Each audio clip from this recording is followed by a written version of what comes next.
Hello everyone, मेरे YouTube channel में आप सबका स्वागत है। अगर आप भारत की राजनीति और इतिहास के बारे में जानना चाहते हैं या भारत के भौगोलिक वातावरण के बारे में जानना चाहते हैं तो इस चैनल को सब्सक्राइब करें और बेल आइकन को दबाएं ताकि आपको सारे नोटिफिकेशन मिलते रहे। आज हम करेंगे 7th क्लास का सामाजिक एवं राजनीतिक जीवन बुक का सेकंड लेसन, जिसका नाम है स्वास्थ्य में सरकार की भूमिका। इस लेसन में हम पढ़ेंगे कि लोगों के स्वास्थ्य में सरकार की क्या महत्वपूर्ण भूमिका है। जैसा कि हमने पिछले लेसन में पढ़ा था कि संविधान ने भारत के प्रत्येक नागरिक को 6 मौलिक अधिकार दिए हैं और उनमें साफ पानी और साफ हवा ये भी उन अधिकारों के अंदर ही आ जाता है कि प्रत्येक नागरिक को साफ पानी मिलना चाहिए पीने के लिए और साफ हवा मिलनी चाहिए सांस लेने के लिए।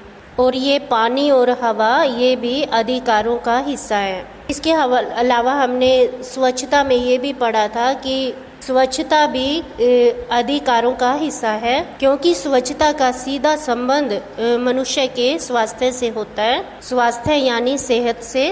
तो आज हम इस लेसन में मनुष्य के स्वास्थ्य के बारे में ही पढ़ेंगे। और मैं ये बताना चाहती हूँ कि हर एक लेसन का उससे पिछले लेसन के साथ संबंध होता है। अगर आप पिछला लेसन पढ़ेंगे तो उससे अगला लेसन आपको अच्छी तरह समझ आएगा, और अगर आपने पिछला लेसन नहीं पढ़ा है तो अगला लेसन समझने में आपको मुश्किल आएगी। इसलिए आप पिछले लेसन की वीडियो जरूर देखें और इस लेसन को पढ़ना शुरू करते हैं।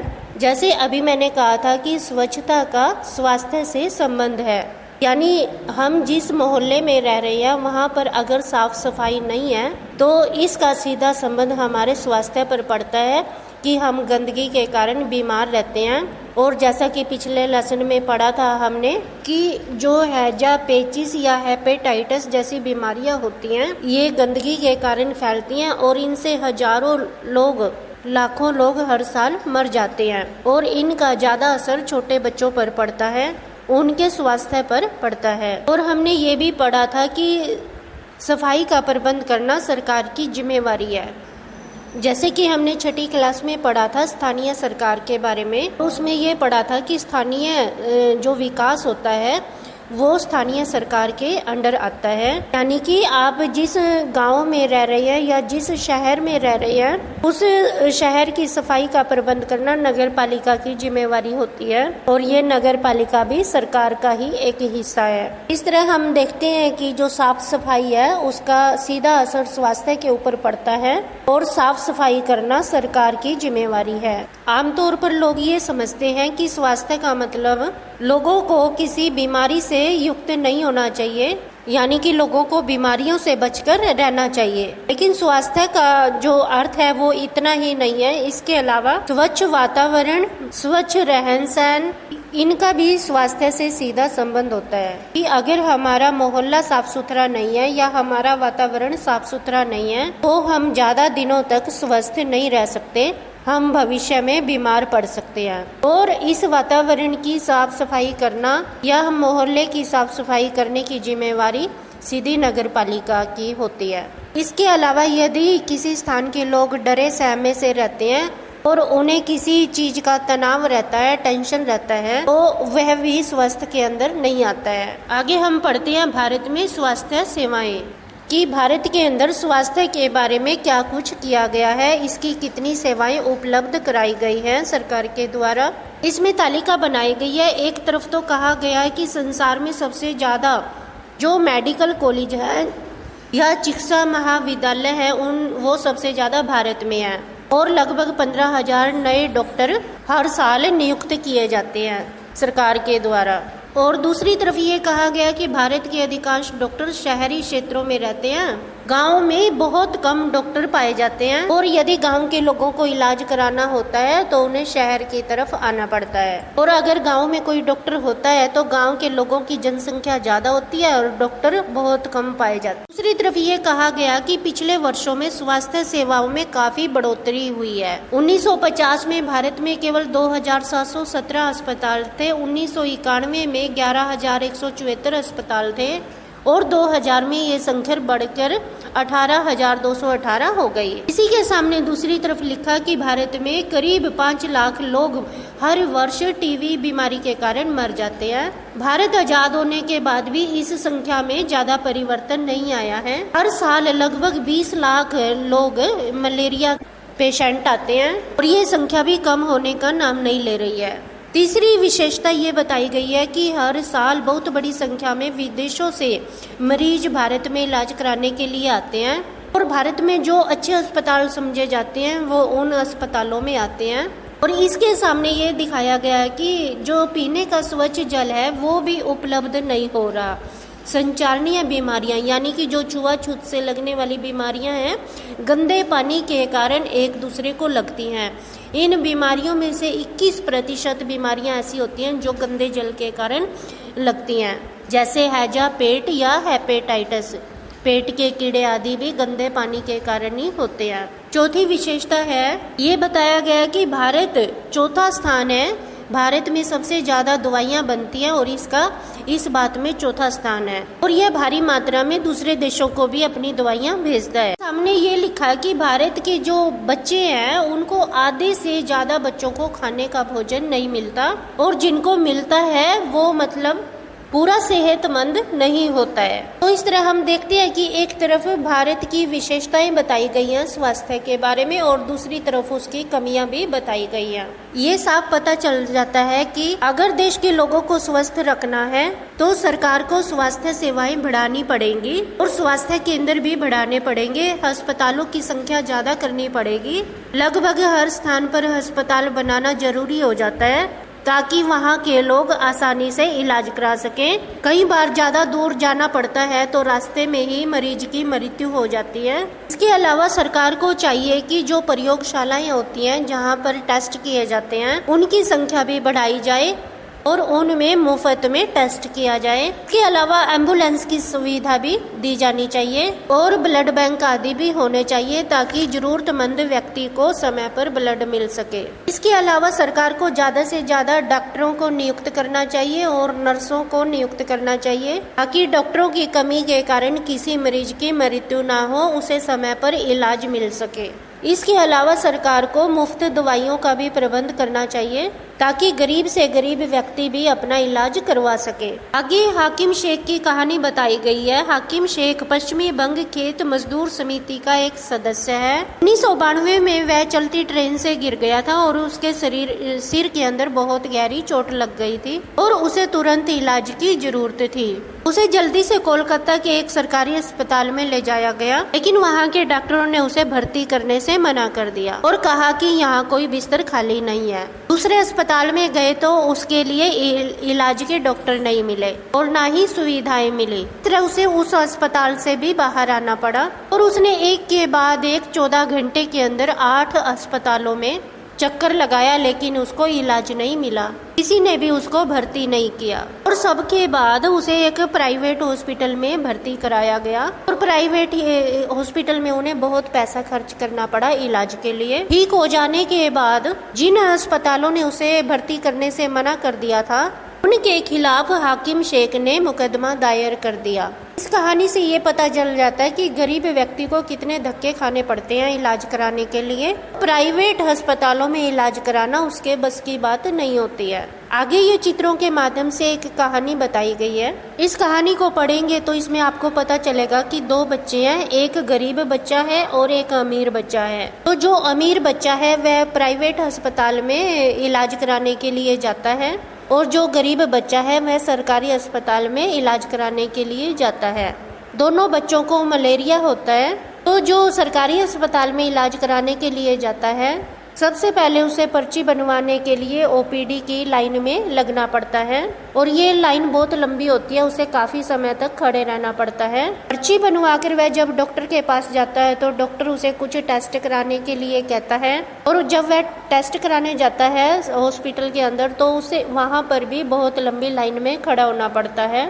इस तरह से इलाज शुरू होने में ही काफ़ी टाइम लग जाता है। जब वह टेस्ट करा के डॉक्टर के पास आता है तो डॉक्टर उसे कुछ गोली खाने की लिख कर दे देता है और कहता है ये गोली खाओ आप ठीक हो जाओगे। इसी तरह से रमन अमीर बच्चा है और उसके पिता उसे प्राइवेट हॉस्पिटल में इलाज कराने के लिए ले जाते हैं। वहाँ पर उसे ओपीडी की लाइन में भी नहीं लगना पड़ता और जल्दी ही उसकी पर्ची बन जाती है। और जब डॉक्टर उसका टेस्ट के लिए कहते हैं और टेस्ट कराने जाता है तो वहाँ पर भी लाइन में खड़ा नहीं होना पड़ता, उसका जल्दी ही टेस्ट हो जाता है। और जो टेस्ट करने वाले होते हैं वो बड़े प्यार से उसके साथ बातें करते हैं। और जो हॉस्पिटल होता है वह भी बड़ा सुंदर होता है। रमन को बहुत अच्छा लगता है उस हॉस्पिटल को देखकर, वह खुश हो जाता है। और जिस तरह से उस हॉस्पिटल के लोग रमन के साथ बातें करते हैं तो वो भी उसे बहुत अच्छी लगती हैं। सबके व्यवहार से वह खुश हो जाता है। इलाज के बाद जब दोनों बच्चे मिलते हैं तो दोनों बताते हैं कि मैं जिस हॉस्पिटल में गया वो कैसा था और कितने पैसे खर्च हुए। तो इस तरह से जो प्राइवेट हॉस्पिटल में जाता है वो बच्चा बताता है कि मेरे कुल 3500 रुपये खर्च हो गए, जबकि सरकारी हॉस्पिटल वाला बताता है कि मेरे तो 150 रुपये ही खर्च हुए। तो इस कहानी से भी हमें ये पता चलता है कि जो सरकारी इलाज होता है वो काफ़ी सस्ता पड़ता है। ये बात ठीक है कि लाइनों में खड़ा होना पड़ता है, काफ़ी परेशानियाँ आती हैं और समय भी काफ़ी लग जाता है। लेकिन जो प्राइवेट हॉस्पिटल होते हैं वो बहुत महंगी फीस लेते हैं, जो हर किसी के बस की बात नहीं होती है इतनी ज़्यादा फीस को देना। और जो उच्च वर्ग के लोग होते हैं या जो अमीर व्यक्ति होते हैं वो प्राइवेट अस्पताल में अच्छी तरह से इलाज करवा लेते हैं, लेकिन गरीब व्यक्ति प्राइवेट हॉस्पिटल में नहीं जा सकता। आगे यही बताया गया है कि जो सार्वजनिक और निजी स्वास्थ्य सेवाएं हैं उनमें क्या अंतर है। जो सार्वजनिक स्वास्थ्य सेवाएं होती है वो सरकार के द्वारा दी जाती हैं और उन सेवाओं पर सभी लोगों का अधिकार होता है। यहाँ पर अमीर लोग भी जा सकते हैं और गरीब लोग भी जा सकते हैं। ये सेवाएं सभी के लिए होती हैं और सरकार के द्वारा चलाई जाती है। और जो सार्वजनिक स्वास्थ्य सेवाएं होती हैं वो ग्रामीण या शहरी कोई भी व्यक्ति हो सबको सेवाएं प्रदान करती हैं और सभी बीमारियों का इलाज मुफ्त में ही किया जाता है। ये सार्वजनिक सेवाएं ग्राम स्तर पर भी होती हैं और शहरी स्तर पर भी होती है। हमने देखा कि प्रत्येक गांव में एक स्वास्थ्य केंद्र होता है, ये सरकार के द्वारा ही चलाया जाता है। ये एक तरह का अस्पताल ही होता है जो सभी बीमारियों का इलाज करता है और गांव के लोग इस स्वास्थ्य केंद्र पर जाकर अपनी बीमारी का इलाज करवा सकते हैं। स्वास्थ्य केंद्र पर जो डॉक्टर होते हैं या नर्सें होती हैं उन्हें सामान्य बीमारियों की ट्रेनिंग दी जाती है कि सामान्य बीमारियों का इलाज कर सके। अगर गांव के किसी व्यक्ति को कोई बड़ी बीमारी होती है तो उसे जो उसके पास जिला होता है या शहर होता है तो शहर के अस्पताल में आना पड़ता है जो सरकार के द्वारा चलाया जाता है और वहां पर आकर वह अपना इलाज मुफ्त में करवा सकता है। कई बार ये गांवों के स्वास्थ्य केंद्र कई गांवों के लोगों का इलाज करते हैं। ये कह सकते हैं कि कई गांवों में एक स्वास्थ्य केंद्र बना दिया जाता है। जिला स्तर पर सरकारी अस्पताल होता है और ये बड़ा अस्पताल होता है और इस अस्पताल की निगरानी में ही ये स्वास्थ्य केंद्र काम करते हैं। इस तरह से आप सार्वजनिक स्वास्थ्य सेवाओं के बारे में जान चुके हैं जो सरकार के द्वारा चलाई जाती हैं। अब हम पढ़ेंगे निजी स्वास्थ्य सेवाएं। ये प्राइवेट हॉस्पिटल होते हैं जो किसी व्यक्ति के द्वारा खोले जाते हैं या कोई भी डॉक्टर अपना अस्पताल खोल के बैठ जाता है। इन अस्पतालों को बनाने में जो भी पैसा खर्च होता है ये उस व्यक्ति का अपना पैसा होता है और जो कमाई होती है वो भी उसकी अपनी ही होती है। इन अस्पतालों में जो इलाज किया जाता है वो काफी महंगा होता है, इनकी दवाइयाँ भी महंगी होती हैं और ये जो टेस्ट करते हैं उसका भी बहुत मोटा रेट लेते हैं, यानी कि मोटा दाम लेते हैं। तो ये तो हम पढ़ चुके हैं कि प्राइवेट हॉस्पिटल में इलाज कराना हर किसी के बस की बात नहीं होती है, केवल जो अमीर लोग होते हैं वो ही प्राइवेट हॉस्पिटल में अपना इलाज करा सकते हैं। और ये प्राइवेट हॉस्पिटल गाँवों के अंदर भी पाए जाते हैं और शहरों के अंदर भी पाए जाते हैं। कई बार जो आरएमपी डॉक्टर होते हैं वो अपना हॉस्पिटल खोलकर बैठ जाते हैं। शहरों में प्राइवेट हॉस्पिटल की संख्या बहुत ज्यादा देखने को मिलती है जबकि सरकारी हॉस्पिटल उससे कम होते हैं। और शहरों के अंदर जो प्राइवेट हॉस्पिटल होते हैं उनके डॉक्टर काफी पढ़े लिखे होते हैं वे स्पेशलिस्ट होते हैं, किसी बीमारी के विशेषज्ञ होते हैं। इस तरह से इनकी जो प्रयोगशालाएं होती हैं जहाँ पर टेस्ट किए जाते हैं वो भी काफी महंगे पड़ते हैं, या जो एक्सरे या अल्ट्रासाउंड किया जाता है वो भी बहुत ज्यादा महंगा पड़ता है। इस तरह से हमने देखा कि जो प्राइवेट हॉस्पिटल है जिनको निजी स्वास्थ्य सेवाएं कहते हैं वो बहुत ज्यादा महंगी पड़ती है, और यहाँ पर केवल कुछ ही लोग अपना इलाज करवा सकते हैं, क्योंकि देश के अंदर गरीब लोगों की संख्या ज्यादा है, अमीर लोगों की संख्या उससे कम है। इस तरह से सरकार की यह जिम्मेवारी बन जाती है कि देश के प्रत्येक व्यक्ति का इलाज होना चाहिए, इसलिए वह स्थान स्थान पर सरकारी अस्पताल बनाता है। ये उसका पहला उद्देश्य है कि हर नागरिक को इलाज मिलना चाहिए, और ये इलाज मुफ्त में मिलना चाहिए ताकि गरीब से गरीब व्यक्ति भी अपना इलाज करा सके। तो सरकार ये कोशिश करती है कि हर प्रकार की बीमारी का इलाज सरकारी अस्पताल में होना चाहिए। अब हम बात करते हैं कि सरकार के पास इतना पैसा कहाँ से आता है कि वो स्थान स्थान पर अस्पताल भी बनवाती है, डॉक्टरों की नियुक्ति भी करती है और इतनी सुविधाओं का प्रबंध भी करती है। ये हमने पिछले लेसन में भी पढ़ा था कि सरकार इसके लिए लोगों से कर लेती है। लोग जो विभिन्न प्रकार के कर देते हैं वह सरकार की आमदनी होती है, और ये जो स्वास्थ्य सेवाएं खोली जाती हैं इनके ऊपर सरकार का कंट्रोल होता है, उसके नियंत्रण में होती है और सरकार की देखरेख में होती हैं। यहाँ तक कि कभी कभी सरकार इन स्वास्थ्य सेवाओं पर, केंद्रों पर छापामारी भी करती है और वो पता लगाती है कि हर काम ठीक ठाक हो रहा है या कुछ गड़बड़ है। इसके अलावा देश के अंदर जो बड़ी बड़ी कंपनियां होती हैं कई बार वे भी अपने हॉस्पिटल खोल देती हैं और अपनी कंपनी के नाम पर दवाइयां बनाती हैं या अपने खर्चे पर दवाइयां बनाती हैं और शहर के कोने कोने में सप्लाई करती हैं। इस तरह से शहर के कोने कोने में इन कंपनियों की दुकानें देखने को मिलती हैं। आगे हम पढ़ेंगे स्वास्थ्य सेवा और समानता। स्वास्थ्य सेवा हम इस लेसन में पढ़ चुके हैं और समानता हमने पिछले लेसन में पढ़ा था। लेसन का लिंक भी मैं डिस्क्रिप्शन में दे रखा है, आप उस वीडियो को भी जरूर देखें। जैसे अभी हमने पढ़ा कि स्वास्थ्य सेवाओं के बारे में कि जो निजी स्वास्थ्य सेवाएं होती हैं वो ज़्यादा स्पीड से देश के अंदर फैलती जा रही हैं, जबकि सार्वजनिक सेवाओं की स्पीड कम है या उनकी संख्या कम है, और शहरों के अंदर भी इनकी संख्या बहुत ज़्यादा है। कई बार व्यक्ति को मजबूर होकर इन प्राइवेट हॉस्पिटल में इलाज के लिए जाना पड़ता है। ये तो हम जानते ही हैं कि ये जो निजी हॉस्पिटल होते हैं ये ज़्यादा पैसा कमाने के लिए खोले जाते हैं, इसलिए कई बार व्यक्ति जब मजबूरी में यहाँ जाता है तो उसे कई बार कर्जा लेकर अपना इलाज करवाना पड़ता है या अपनी प्रॉपर्टी को बेचकर अपना इलाज करवाना पड़ता है। और जो प्राइवेट हॉस्पिटल में दवाइयाँ दी जाती हैं वो वास्तव में बहुत सस्ती होती हैं, लेकिन सस्ती दवाइयों के स्थान पर वो महंगी दवाइयाँ मरीज को देते हैं, जबकि उसी की बीमारी का इलाज सस्ती दवाई से भी हो सकता है। इस तरह से उस मरीज को जो भी इंजेक्शन लगाए जाते हैं या दवाइयाँ दी जाती है वो जानबूझकर महंगे वाले दिए जाते हैं। ऐसी समस्या से बचाने के लिए सरकार ने एक चलते फिरते दवाखाना का भी इंतजाम किया है, जैसा कि ये गाड़ी का चित्र दिखाया गया है और कुछ व्यक्ति यहाँ पर खड़े हैं। तो इस तरह से गाड़ी के अंदर दवाइयाँ रख कर गांव-गांव में जाकर बांटी जाती हैं, मुफ्त में दी जाती हैं मरीजों को। इस तरह हम देखते हैं कि हमारे देश के अंदर केवल 20% लोग ही बीमारी का इलाज करवाने में सक्षम हैं। कई बार लोग जो मध्यम श्रेणी के होते हैं, जो गरीब नहीं होते, वो भी इन प्राइवेट हॉस्पिटल का खर्चा उठाने में कठिनाई महसूस करते हैं। लेकिन गरीब लोगों के लिए तो हर बीमारी चिंता का कारण बन जाती है, और सबसे बड़ा कारण गरीब लोगों के लिए अच्छा भोजन न मिलना होता है। इनके पास इतने पैसे नहीं होते कि ये अच्छा भोजन खा सके और अपने परिवार को दे सके। इसके अलावा गरीब लोग जिस बस्ती में रहते हैं वहाँ पर भी ज्यादा साफ सफाई नहीं होती है, पीने का पानी भी साफ सुथरा नहीं होता है, जिस कारण इनको अनेक प्रकार की बीमारियां लग जाती है।